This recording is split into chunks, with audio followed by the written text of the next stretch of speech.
ده جنابري نجم بايرن ميونخ، ودي مباراة بتجمع ما بين بايرن ميونخ وبروسيا مونشن جلادباخ. اللي يهمنا في الموضوع ده كله اللاعب اللي حامل الكرة دلوقتي، لاعب مصري محترف في الدوري الألماني ومعاه الجنسية الألمانية، وخط وسط ممتاز على أبعد مدى، عنده إمكانيات عالية تقدر تضيف لمنتخب مصر الأول في المستقبل إن شاء الله. مصطفى أشرف في المباراة دي قدم مباراة كبيرة وقدر يثبت إنه لاعب عنده إمكانيات عالية، وقدر يصنع هدف أمام بايرن ميونخ وقدم مستوى ممتاز جدا، واديك شايف بعينك اللي كان بيعمله اثناء المباراة. علشان كده تعالى بقى اقولك مين هو مصطفى اشرف، وهعرفك رحلته من وقت بدايته مع كرة القدم. فوحد الله وصلى على سيدنا محمد، ويلا بينا يا صديقي نروح نشوف مين هو اللاعب.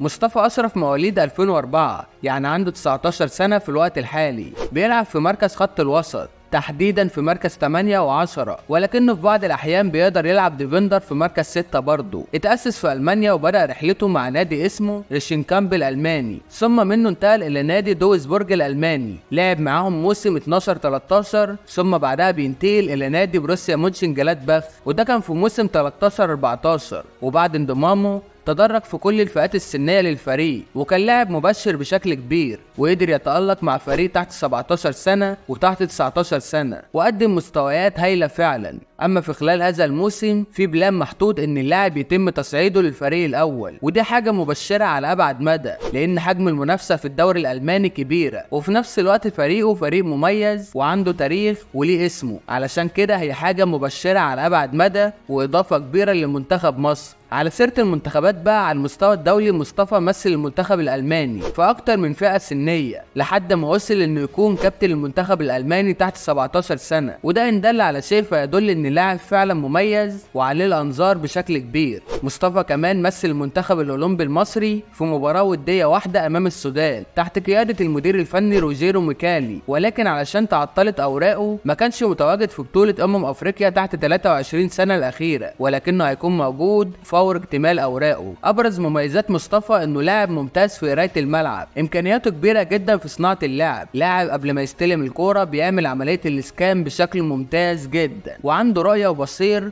ولاعب ممتاز في الاستلام والتسلم، مسدد هايل على المرمى، وبيقدر يلعب الضربات الثابته بشكل كويس جدا. بالاضافه برضو انه لاعب دايما بيتحرك لاي لاعب حامل الكوره ويطلع بالهجمه بشكل ممتاز. هو فعلا لاعب ممتاز في عمل الربط ما بين الخطوط. سلبياته محتاج يكون اقوى على المستوى الدفاعي ويزيد من قدراته الهجوميه بشكل اكبر، انه يكمل داخل منطقه الجزاء، ولو عمل ده هيكون ممتاز فعلا على ابعد مدى. ولكن لو بنتكلم كتاسيس، هو لاعب متاسس صح ومختلف ومستقبله كبير ان شاء الله. اخر جزئيه هي جزئيه المفاوضات بينه وبين النادي الاهلي. ما اقدرش اجزم لك واقول لك ان اللاعب فعلا قريب من النادي الاهلي، ولكن حصلت مفاوضات بالفعل والنادي الاهلي بيفكر فيه بشكل كبير، واللي اتعرض على اللاعب انه يجي فتره معيشه، ولكن اللاعب رفض والنادي بتاعه رفض، والنادي بعت للاهلي وقال له قدم عرض رسمي. وطبعا النادي الاهلي لما بيروح لاي صفقه، فرق كتير في الدوري المصري بتروح وراه وعاوزين يعملوا مزايده علشان النادي الاهلي يخسر اللاعب، ولكن اللاعب عاوز النادي الاهلي فعلا، وشايف ان النادي الاهلي خطوه كبيره انه يلعب فيه موسم او 2 أو 3، لانه هيتشاف بشكل اكبر وهيلعب في كاس العالم للانديه، وفي نفس الوقت هيحترف بعد كده ويكمل رحله الاحتراف. لان خطوه انه يسيب بروسيا مش هتكون مفيده تماما غير لما يروح النادي الاهلي، لان الاهلي هيقدر يحقق له كل اللي بيتمناه. ولحد هنا يا صديقي انا خلصت كلامي. اتمنى قبل ما تقفل الحلقه تقول لي رايك في اللاعب في الكومنتات، وتقول لي برضه هل لو انضم للاهلي هيكون اضافه ولا انت شايف ايه. واخيرا وحد الله، لا اله الا الله، وصلى على سيدنا محمد عليه افضل الصلاه والسلام، واعمل لايك وسبسكرايب وفعل زر الجرس. وكان معكم اخوكم طوفان اهلاوي، نتقابل في حلقه جديده ان شاء الله.